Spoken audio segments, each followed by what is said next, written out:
You're ready. Very informal, okay. Yeah, that's fine.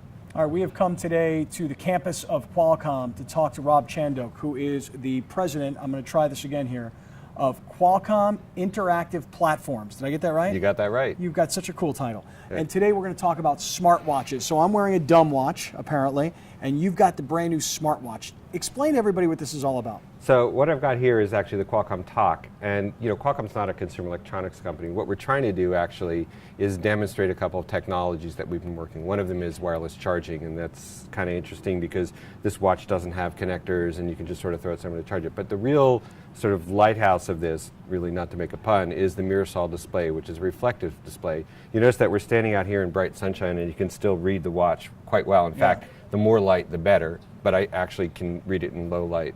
So the idea here for us is we've been working on this display technology. It's low power, so it can be always on, but it actually has these great characteristics like high reflectivity. So you can build an experience we think of as always on. So the watch itself is an experiment for us to say what kind of user experience would we build if we could always have the display on. You never have to tap this thing. You'll notice it doesn't even have an on-off switch. Yeah, and it's actually a nice looking piece, the kind of thing that you'd want to wear around. But what would people use this for? Can you get texts? Can you get phone calls? Can you reply to texts, emails? Why would I want to use that? Yeah, so if you think about that, the experience of what you get, think about how you get notifications on your phone. Sometimes those things are things that you might actually want to be able to glance at easier than pulling your phone out of your pocket. Mm-hmm. So the watch is tied to the phone through a Bluetooth connection, and one of the things we really focus on is actually those notifications. We started with calls and texts, but we also tied into third-party apps through the notification manager in Android. So you can see right now, actually, that Kim just sent me a text. Well, I'll wake the watch up. So you wake the watch up by just touching the band. Yeah, so I'll walk you through the full demo of it. But I just got a text message. I know who it's from. Oh, hey, we're going to do an interview today, right? And then if I'm done reading it, I can just swipe it away and get back to being a watch. So that operation is actually something that is really easy for me. So I can pull it out of my pocket, or without pulling my phone out of my pocket, I can just glance at this thing, possibly under the table, swipe that away, and then get on with it. Now, one of the other things I can do, actually, let's go back to that message, is I can actually now respond to it with a list of pre-built replies that I already have, like here's a demo text message, and I'm going to send it right from the watch. So it sends a message to the phone, and the phone actually sends the text message. So when I'm late for a meeting and somebody's asking me where, I can say I'm on my way, I'm running a little late, okay, thanks. Little things like that. You can change that list to be what you want. Like you may have a different vocabulary than I have, but the idea is not to replace the phone, but to augment it with things that are interesting. So I can pick which applications actually get to display on my wrist. If you want to reply to a text, though, can you do that with your voice, and will it pick that up and send it? Or because I'm seeing, obviously, it's a much smaller face. I mean, you're not going to sit here and type there's no on it. keyboard. There's no keyboard. The idea is not, like I said, is not to replace it. It's actually about productivity. For example, one of the other watch faces that I have, and I was just going through them. This one is actually my calendar, so you can see one of the next things coming up. I have a discussion on digital sixth sense.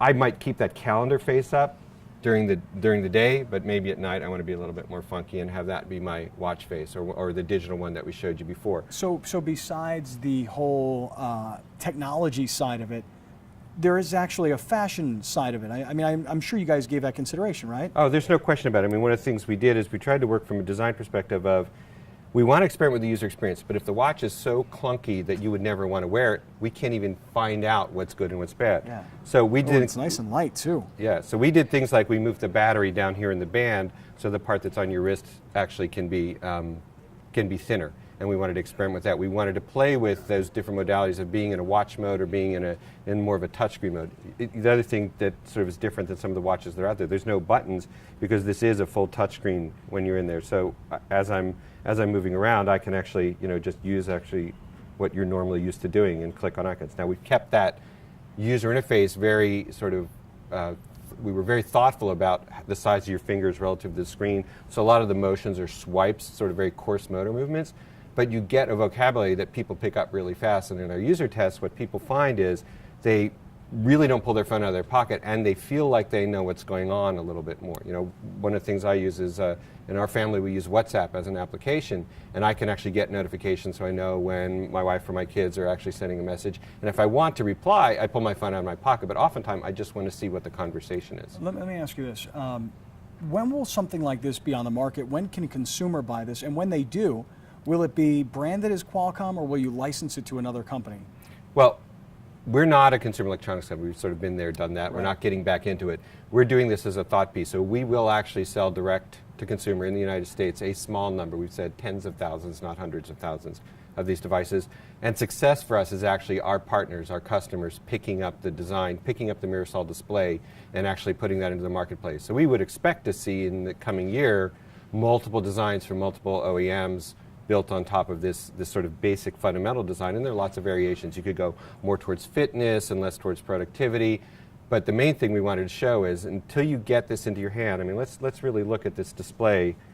Okay, here's one of the things that's really interesting, I think. Let me get a different face on there. Yeah, you can barely see it on the phone. Right. But you can see it perfectly on the watch. Right, and that's in complete bright sunlight. So if I'm walking around and navigating, I can have the navigation system on my Android phone throwing notifications onto my watch saying turn left there, and I don't have any problem reading it. Gotcha. Right? So it until you actually see this in front of you, I mean, it would be hard for me to describe this to you if I just showed you a picture, Right. showed you a video. I mean, I actually have had the problem where in my car, you know, it's actually so reflective that it's almost like wearing a diamond ring. You know, so you see the light reflecting around. So for us, we really wanted to showcase that because once we thought people and consumers would see that, you could understand the value proposition of that kind of a display. Well, tell me about that. As far as value proposition, when this hits the market, what is somebody going to pay for something like this? Well, I know what we'll charge for it. I think that's what somebody's going to pay, and we've done a little bit of research on that, obviously. We're in the $300 or $350 price range. So what it would cost for a new phone? Yeah, that's with the subsidy. Yeah. But that's an unsubsidized price. Okay. And we think over time that price would drop as volumes went up. I mean, remember, we're sort of building this as an experiment. We're not trying to say we're going to hit the lowest price points. We're not going to make millions of them. That's for one of our customers to do. They know how to do that, and they'll be better at it than us. What we wanted to do, and what really Paul Jacobs wanted to do, is say, this is what we've been thinking about. When Paul set out and really thought about doing Mirasol, to have a low-power display that can be always on, he knew that it would change the user experience. And we wanted to be able to sort of say, and this is how, and this is our first attempt at really exploiting the technology. And we're really excited about how it came out. When will we be able to see that in a store? And by the way, when before we the holidays. Well, smart, right? Okay. But will it be in a store? It'll actually be online. Store? Oh, online. just online. Okay, gotcha. Phenomenal! Can't wait to get one. All right. Can I take that one or no? No, you're going to keep that. I'm one. going to keep that one. Oh, thank you very much. Appreciate.